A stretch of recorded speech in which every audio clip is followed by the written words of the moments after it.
Hello and welcome back to Toy Chemistry here on Let's Code Physics. I've made some changes to the code that I wanted to walk you through. For today we're going to be working back in just one dimension to kind of simplify things. But I want to show you some changes that I've made. I've made some changes to the physical properties of the system that we're working with to make it match the article that we're looking at a little bit better. And then I've added in a new graphical display that I'll show you in just a minute. So in the paper, I did miss one property that I needed to include, and that's this thing R0. So that is the bonding rate constant factor. Basically, this is the thing that goes out in front of those exponentials that we've been calculating. So down here where we calculate the probability of a, where is it?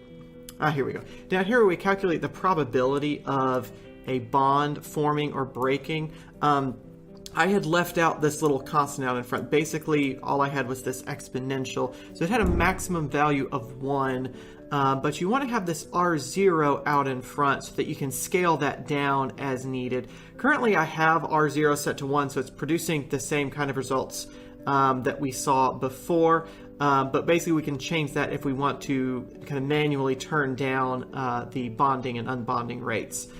Another thing I had to change was multiplying this rate by dt. So R is the probability per unit time. dt is our time step. I hadn't really noticed that mistake until I went and changed dt off camera and it was behaving strangely. And then I remembered I had to multiply this by dt here. It doesn't change it all that much. Basically, it changes the, you can think of this now as the number of bonds per frame instead of the number of bonds per time, and that's what we have here as an individual frame.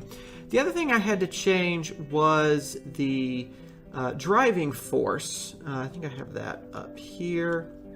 Yeah, I had to change the frequency of the driving force. I had this much too small because in the paper they assume that the driving frequency is much faster than the rate of bonding and unbonding, such that you should be getting several oscillations in the driving force before you get another bonding or unbonding event. So I've increased that to try to match that. I've also increased the driving amplitude. I'm still playing around with these numbers, so I'm not entirely satisfied with these yet. I'm going to continue to play around with these. I think I've also decreased the damping coefficient significantly because the thing, the simulation dies down to basically no motion pretty quickly, it looks like. But let me show you the thing I'm most excited about, and that is I've added in a new graphical display for this. So if we run this, the way we've been looking at this so far has been this one-dimensional animation of the things going back and forth, or we had 2D on our most recent video. And I've changed these into lines instead of arcs because I'm just reusing my two-dimensional code, just freezing out the one-dimensional motion. And this is interesting, this is fine, but it gets kind of difficult to see what's going on when the amplitudes get smaller than the sizes of the particles. So what I've added is a network graph. So this thing shows me the bonds that exist between each of the particles. So here I've got my 4 particles. They're in the same colors as the particles up here on the animation, which of course have now been swallowed up by the larger particle, particle 0. And so what these just represent is where there's a bond represented. So the particles are remaining stationary here, and all we're showing are the bonds that are formed. So you can see we've usually got a couple of bonds formed at any given instant. Oh, just then we had a lot. We had all but one formed. So you could sit here and watch this this network change, showing you know, how the bonds are forming. And I like this. This is pretty cool. Let me show you just really quick how I made this. It was pretty straightforward. Basically, I reproduced the arc code here. First, I had to set up a new display. So we're calling that net display for the network display. And what I do is I place each of those around a circle with the angle given by which particle it is. So the 0th particle is going to be at x equal 1 and y equals 0. The last particle is going to be d theta clockwise away from that, and the others basically move around that unit circle in a counterclockwise fashion with an angle step of d theta. That's basically what this is setting up. So we set up a sphere, we give it the same color as the matching particle in the real animation, and then we set up a list of lines, and this is repeating the same type of double loop we used to create the arcs. We're just creating an array of lines. Let's see. So that's being stored in this list. This list of lists lines here. And so basically, what I do whenever I change the arcs, whenever I change those white lines that are going between the particles in the real animation, I also change the visibility of the line. So I basically always make the line visibility match the arc's visibility, and that's how we get this blinking animation here. So I like this. This is pretty cool.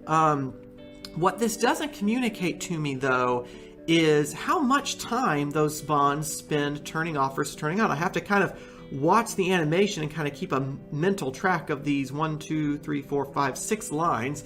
That's not going to be practical, if we upgrade this to, say, 20 particles or something. So I made another version where instead of adjusting their visibility, instead of turning them on and off in terms of visibility, we change their opacity.